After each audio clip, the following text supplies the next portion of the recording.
On May 1st, 2011, Dwayne "The Rock" Johnson tweeted, "Just got word that will shock the world. Land of the free, home of the brave. Damn proud to be an American." This is the Museum of Twitter, the show we talk about the most important tweets in the history of Twitter.com. What was the news that actor and wrestler Dwayne "The Rock" Johnson knew that would shock the world and made him proud to be an American? Of course, that news was that the United States had killed Osama bin Laden. This is the second of 4 consecutive episodes I'm doing about tweets about that event, and this one is definitely the craziest. Because as timestamps will give away, he tweeted this about 45 minutes before any major news source reported it. Like, according to The Guardian, the only person who tweeted about it beforehand, other than The Rock, was a former member of the Department of Defense who only tweeted a minute before him. Yes, he doesn't say what actually happened, but I do want to make it clear of what I am saying.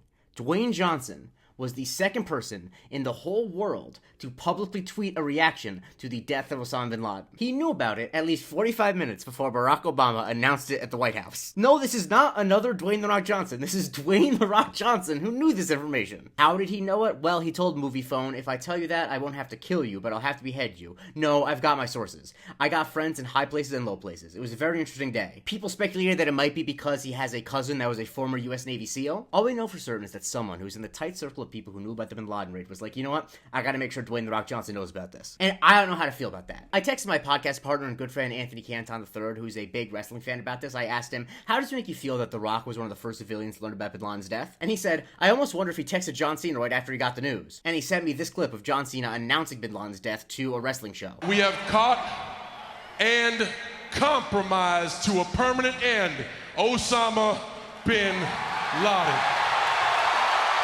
And honestly, maybe he did. And then I asked, do you feel comfortable with Dwayne having access to national security secrets? And he said, in retrospect, it feels like this opened the gateways to all the other nonsense, so no, I don't. And yes, I think that that's fair. You never know if Dwayne will spill the beans on national security secrets over a great glass of Terramana tequila. Now, if you know about this tweet, there's a possibility you know about it because it is referenced in the episode of the HBO show The Newsroom about bin Laden's death. I can't find a clip of the actual scene, but just know that it is the same episode as this clip. And every so often, people will retweet this and just be in awe of the fact that it's true, that this actually happened, that The Rock knew about bin Laden's death before the average person. Kier says The Rock finding out bin Laden died before anyone else will always be funny. VPA says people joke but they ignore the fact that The Rock somehow knew bin Laden died 7 minutes before the rest of the country did. JT says 10 years ago today, The Rock went Woj mode and broke the bin Laden news somehow. And people joke that he should break other news, like Thomas Maxwell says The Rock should be the one who tweets when Biden drops out. And sometimes this tweet is used to tease The Rock about his career, like Kyle Beckley responded to the tweet, Scorpion King sequel and bound. And when The Rock did that thing where he did a tweet thread about how Black Adam will actually make a profit, it was, pathetic. Vegan Punish Snake said, just got word that will shock the world. I think I did appreciate is when Russell Steinberg used this as a way of just referencing The Rock generally. When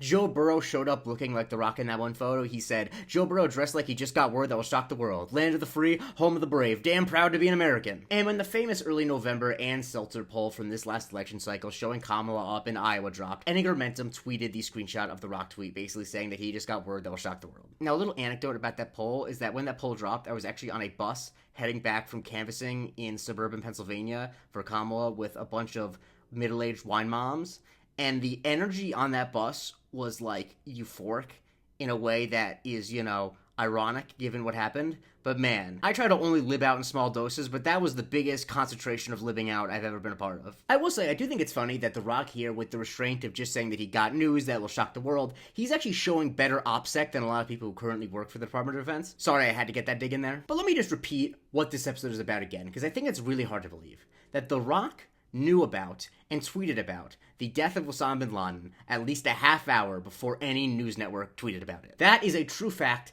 in our history as a nation. And I feel like in the history of Twitter, this is really important because this is where he went to share that information. He didn't make a statement on Facebook. He didn't record a video. He tweeted this. He got the news and it's like, I gotta let Twitter know. And so that's just another part of the thesis I think I'm trying to build over these 4 episodes, that this event is such a seminal event in the history of the world, obviously, and the history of Twitter. Even if in hindsight and at the time, it makes no sense whatsoever. Follow me for a new tweet every day, and if you want to support the show, go to my Patreon, patreon.com/Museum of Twitter, where you get to vote on what I cover on Subscriber Sundays, and you get to see the weekly episode of the Museum of Not Twitter.